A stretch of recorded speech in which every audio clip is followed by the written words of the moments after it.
네, 안녕하세요. 지금 셀트리온 논란이 굉장히 강한데 여러분의 의견을 한번 제가 물어봤습니다. 카페에 셀트리온에 대한 여러분의 생각을 한번 여쭤봤는데요. 일단 제가 전체적으로 읽어보니까 좀 구린 냄새가 난다라는 말씀을 좀 많이 하시는 것 같아요. 이제 우리 회원님께서도 구린 냄새 난다, 개미 털려고 쇼하는 것 같다. 또 물리신 분들은 솔직히 답이 좀 없죠. 너무 답답하죠.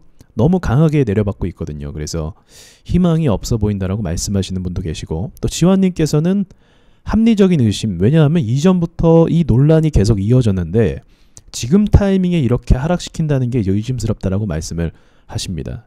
그리고 다른 분께서는 금강원도 다 엮여 있는 거 아니냐 이런 말씀을 또 하시고요. 그리고 이제 보유하시거나 또 매수하려는 분들은 아무래도 계속 하락하니까 무섭다라고 말씀하시는 것도 당연한 거 봅니다. 그리고 오히려 또 이제 토리 삼촌님께서는 용감한 발언을 하셨는데 매수 타이밍 아니냐 이렇게 또 말씀하시기도 하시고요. 또 조심하자는 의견도 있고요. 그리고 또 단타 개념으로 또 이제 매수 타이밍이다라고 말씀하시는 분이 또 있었습니다. 우리 나다님께서는 재탕 계속적으로 해먹는 건데 이 악재를 이게 악의적인 주가 하락이라고밖에 안 보여집니다. 이렇게 말씀을 하셨고, 이제 반등을 줄 때 또 빠져나와야 된다. 의도적인 개미 털기, 가격 낮추기, 시나리오 쓰기 이렇게 말씀을 전체적으로 하시네요. 자, 여러분 제가 보아도요, 이게 2018년도 말부터 있었던 악재였습니다. 간단하게 말하면 이제 셀트리온에서 이제 셀트리온 헬스케어로 물량을 넘기고 여기 재고가 쌓여 있습니다. 그런데 이제 금강원에서는 여기 재고 쌓인 것이 이제 뭐 손실로 잡지 않았다 뭐 그렇게 이야기하는데, 이것이 단번에 나올 수 없는 결론이기 때문에 계속적으로 이제 조사가 진행되고 있고요. 2018년도 말부터 지금까지, 지금 2022년도까지 계속적으로 여기에 대한 조사와 과정을 거치고 있는 중이라고 합니다. 그러니까 저 역시도 기사를 처음 봤을 때는 갑작스러운 악재로 보이죠. 갑작스럽게 악재가 터져서 주가가 하락하는 걸로 봤는데, 사실은 보니까 이러한 이슈가 계속적으로 있었고, 역시나 갑작스러운 거라기보다 원래 이러한 과정 가운데 있었기 때문에 또 금융위에서는 또 아니다, 뭐 보도가 일방적으로 나갔다라고 또 부정하는 내용도 나왔습니다. 그래서 여러분께서 말씀하시는 것처럼 그 합리적 의심을 말씀하시는 것이 그렇게 틀린 생각은 저도 아니라고 보고 있어요. 왜냐하면 이 악재를 터뜨리고 하락함으로써 연기금에서 뱉었거든요. 그리고 동시에 반대 매매도 많이 나왔을 겁니다. 기본적으로 연기금에서는요, 악재가 생기면 주가를 매도해야죠. 개인 역시도 이러한 흐름을 봤을 때 부담감을 느껴서 주식을 던질 수밖에 없는 상황이다. 이렇게 좀 정리해서 말씀드릴 수가 있겠네요. 자, 우리 과거에 삼성 바이오로직스 차트를 좀 볼 필요가 있어요. 이 회사가 2018년도 후반 이제 마찬가지로 분식회계 의혹으로 주가가 큰 폭으로 하락한 적이 있습니다.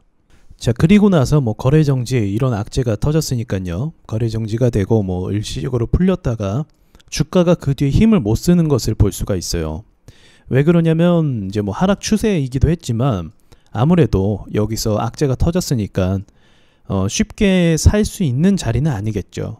그리고 주가가 결국은 여기까지 찍고요, 다시 바닥을 찍고 그 다음에 상승했는데 그 다음 상승 흐름을 한번 보십시오. 어떻게 보면 여기 악재 터지고 떨어진 자리가 최저점 자리였던 것 같기도 해요. 여기서 살짝 이탈은 했지만 이렇게 떨어지던 이 시점이 정말 저점 자리였던 것이죠.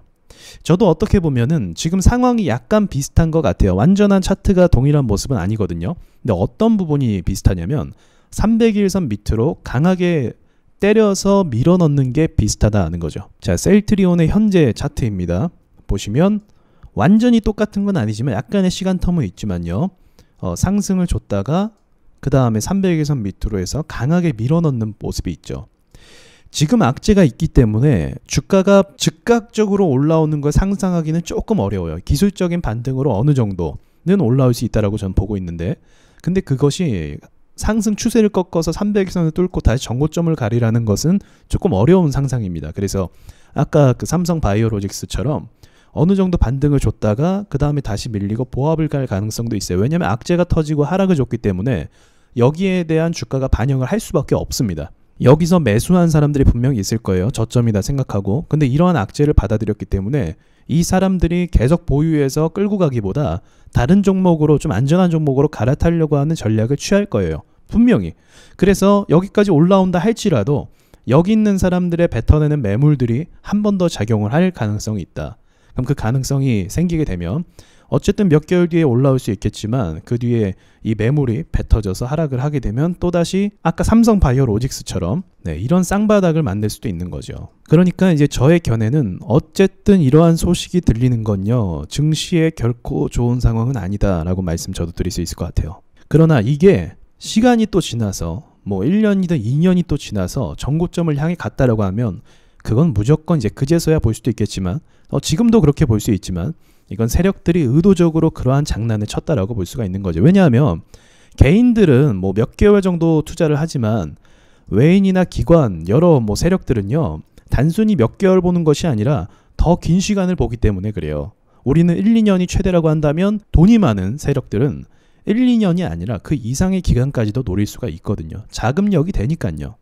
근데 우리는 보통 개인 투자자들은 자금 여력이 안 되니까 돈을 회수하고 싶어 하죠. 그래서 그러한 원리가 또 작용이 된다라고 보시면 되겠습니다. 네, 어쨌든 매우 불쾌한 상황이 아닐 수가 없는데요. 저는 개인적으로 이렇게 이미 빠졌기 때문에 다이렉트로 올라오는 걸 조금 기대하기보다는 일단은 그래도 반등이 나와서 시장이 어느 정도만 방어가 해주면 뭐 셀트리온 산 사람만 있는 건 아니잖아요. 그래서 그 외의 종목들이 반등을 줄 수도 있다라고 오히려 그렇게 또 생각하는 부분도 있습니다. 또 다른 부분을 좀 볼 수가 있는데 어떤 부분이냐면 호재라는 부분이 또 있을 수가 있어요.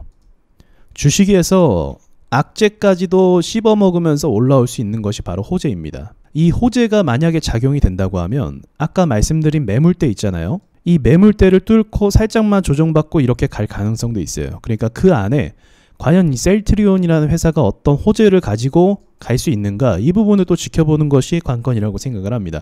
호재를 물고 상승하면 코스닥이 전체적으로 오를 수도 있거든요.